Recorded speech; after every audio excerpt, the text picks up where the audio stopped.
First, to a new interview with Richard Masters, the Chief Executive of the Premier League. Masters has been addressing football's response to the recent spike on COVID across the country.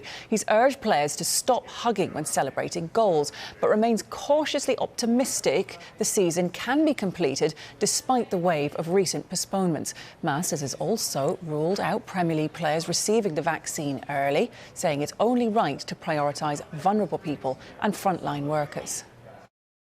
We've tightened up the protocols, and what that means is effectively around training, around match day, team travel, areas like that. We've gone back to some of the Project Restart measures and a few new additional measures to keep people safe and to reduce the chance of infection. Do you feel that every club is taking coronavirus as seriously as they should be? I do. I mean, clubs take the protocols incredibly seriously. I don't think we'd have got through Project Restart. We wouldn't be where we are in the season today unless everybody was right behind the delivery of the rules and the protocols. What do you want to see when it comes to player celebrations? Well, all we're asking is that players adjust to the situation. I think they understand that we're in a fortunate position. We're able to play, we're able to carry on, we're able to ply our trade while millions of others aren't. And obviously that the rules are in place to keep people safe. But I think you've got to follow the rules and also set a good example. So we're asking players not to group hug. We're asking players to change their behaviours around those sort of social moments at the beginning and the end of games. And I'm sure they'll adjust accordingly. Do you think it's realistic to expect no hugging? I think that that all sport is played in the moment. It's played with emotion. And I think if we set ourselves the target of perfection, we will fall short. But I think it's okay to ask people to adjust. But it's okay not to be perfect? Well, as I said, I think if we aim for perfection, we will fall short. We've been talking to the club captains, talking to the managers yesterday and today, and they're all behind it. I think we had Frank Lampard coming out this morning, said that he was going to actually practice goal celebrations. And I think if every club does that, then they'll get the hang of it. What's the conversation been like with government at the moment? It's frequent, so we talk to them all the time. So, as I said, when we made the adjustments to the testing regime, made the adjustments to our protocols, it wasn't because of government pressure, but obviously you want to be in lockstep with government. You want to know that the authorities are approving of what you do, and they are. They continue to support us. We're grateful for that.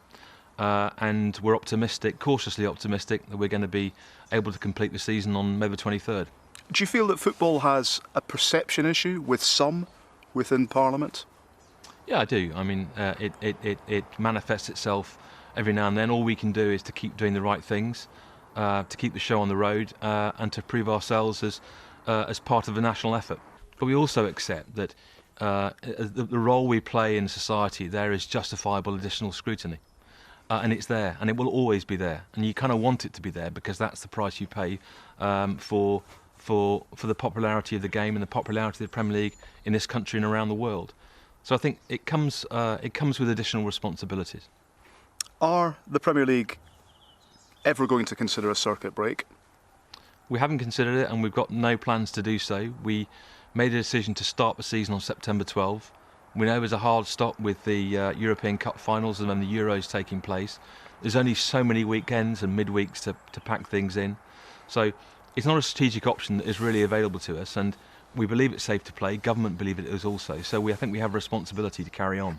Have the government issued you with any kind of directive that behaviour, protocols had to improve, or they would step in and suspend it? It's not like that. I mean, as I said, there's constant dialogue between us and them, and they've made it clear that what they expect of us.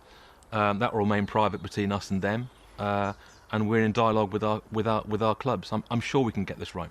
On the issue of player behaviour off the pitch, how did you feel when you read the reports of lockdown rules being broken and then you saw subsequent apologies coming out?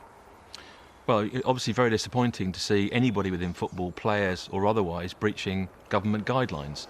And so the clubs did the right thing. They investigated thoroughly. You've seen players come out and apologise, fines being issued, donations to charity being made, and that's the right response. I think players understand their responsibilities. The vast majority do. Do you think clubs could be stronger with the players in terms of their messaging to them? Well, I think they're trading a balance here, and I think if you look at the sanctions and fines that have been placed, it's a very it's a serious imposition. What's your view on vaccinations and whether those in the game should be vaccinated and the potential benefit that would bring, in particular, the cost savings further down the line? I don't think football should be vaccinated ahead of the general public who are in greater need.